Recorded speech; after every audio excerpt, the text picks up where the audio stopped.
Hello ಗೆಳೆಯರೇ, ನನ್ನ ಹೆಸರು ಅಜಿತ್ ಅಂತ. ನಾನು ಜರ್ಮನಿಯಲ್ಲಿರೋದು.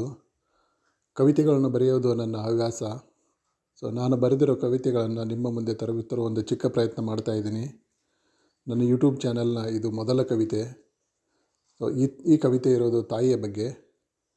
ನಿಮ್ಮೆಲ್ಲರ ಸಹಕಾರದಿಂದ ಈ ಯೂಟ್ಯೂಬ್ ಚಾನಲ್ನ ಬೆಳೆಸುವ ಒಂದು ಯೋಚನೆಯಲ್ಲಿದ್ದೀನಿ. ನಿಮ್ಮ ಸಹಕಾರ ಅಗತ್ಯ.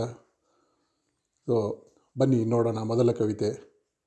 ದೇವರಿಗೂ ಕೂಡ ಜನ್ಮ ಕೊಟ್ಟು ಅವನನ್ನು ಸಹಿತ ಗದರಿಸಿದಾಕೆ, ಬಾಯಿಯೊಳಗೆ ಬ್ರಹ್ಮಾಂಡ ತೋರಿಸೋ ಪ್ರಮಾಣ ಪರೀಕ್ಷೆ ಮಾಡಿಸಿದಾಕೆ, ವೇದಶಾಸ್ತ್ರದ ಹಂಗು ಇಲ್ಲದೆ ನಿಜ ದೇವರ ಆಡಿಸಿ ಬೆಳೆಸಿದಾಕೆ, ಬರೀ ನೈವೇದ್ಯ ತೋರಿಸಿ ತೃಪ್ತಿ ಪಡದೆ ಕೈಯ ತುತ್ತು ಉಣ್ಣಿಸಿದಾಕೆ. ನಾವು ಅಂದ್ಕೊಂಡಿರ್ತೀವಿ ಈ ಜಗತ್ತನ್ನು ಸೃಷ್ಟಿಸಿರೋದು ದೇವರು, ಆದರೆ ನಾವು ಪುರಾಣದಲ್ಲಿ ನೋಡಿದ ಹಾಗೆ ದೇವರಿಗೂ ಜನ್ಮ ಕೊಡಲು ತಾಯಿ ಬೇಕು. ದೇವರಿಗೂ ಕೂಡ ಜನ್ಮ ಕೊಟ್ಟು ಅವನನ್ನು ಸಹಿತ ಗದರಿಸಿದಾಕೆ, ಬಾಯಿಯೊಳಗೆ ಬ್ರಹ್ಮಾಂಡ ತೋರಿಸುವ ಪ್ರಮಾಣ ಪರೀಕ್ಷೆ ಮಾಡಿಸಿದಾಕೆ. ದೇವರು ನಮ್ಮನ್ನು ಥರ ಪರೀಕ್ಷೆಗಳಿಗೆ ಒಳಪಡಿಸ್ತಾನೆ, ಸತ್ವ ಪರೀಕ್ಷೆಗಳು ನೋಡಿಸ್ತಾನೆ.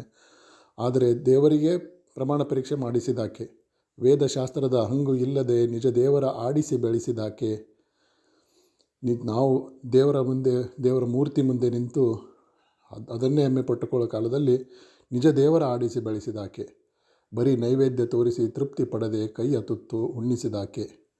ನಾವು ಮಾಡಿರೋ ದೇವರ ಸೇವೆಯಲ್ಲಿ ನಮಗೆ ಸಾಧ್ಯವಾಗಿರೋದು ಬರೀ ನೈವೇದ್ಯ ತೋರಿಸೋದು. ಆದರೆ ತಾಯಿ ಆಗಲ್ಲ.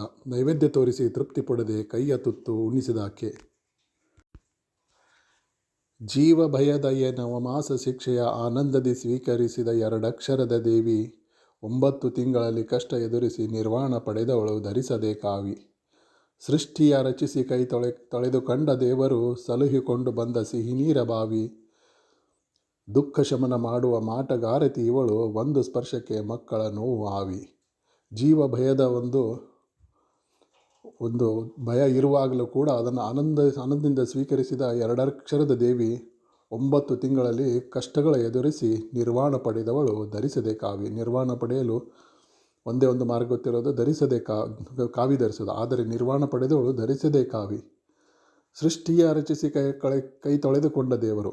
ಸೃಷ್ಟಿಯನ್ನು ಮೊದಲು ರಚಿಸಿ ದೇವರು ಮಾತ್ರ ಕೈ ತೊಳೆದುಕೊಂಡ. ಆದರೆ ಆ ಸೃಷ್ಟಿಯನ್ನು ಇಲ್ಲಿಯವರೆಗೆ ಸಲುಹಿಕೊಂಡು ಬಂದವಳು ತಾಯಿ.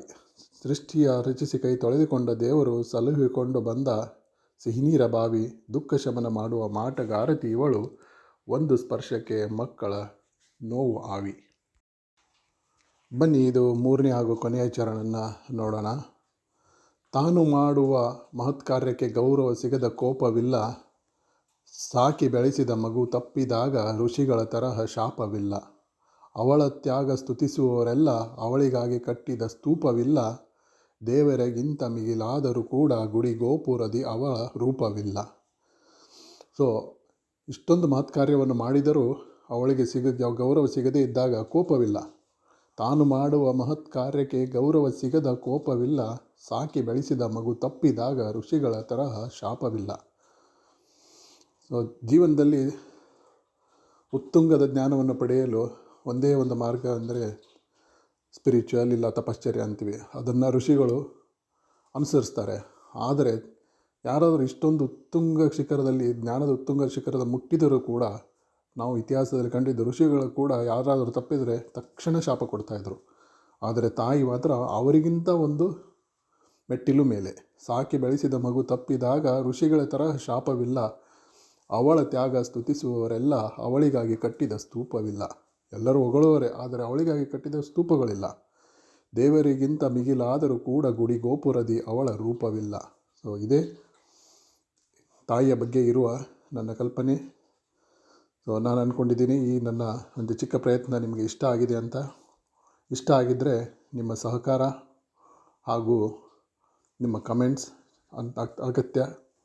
ಇದೇ ಥರ ನನ್ನ ಈ ಪ್ರಯತ್ನವನ್ನು ಹುರಿದುಂಬಿಸಿ ಬೆಳೆಯಲು ಅವಕಾಶ ಮಾಡಿಕೊಡಿ. ಧನ್ಯವಾದಗಳು.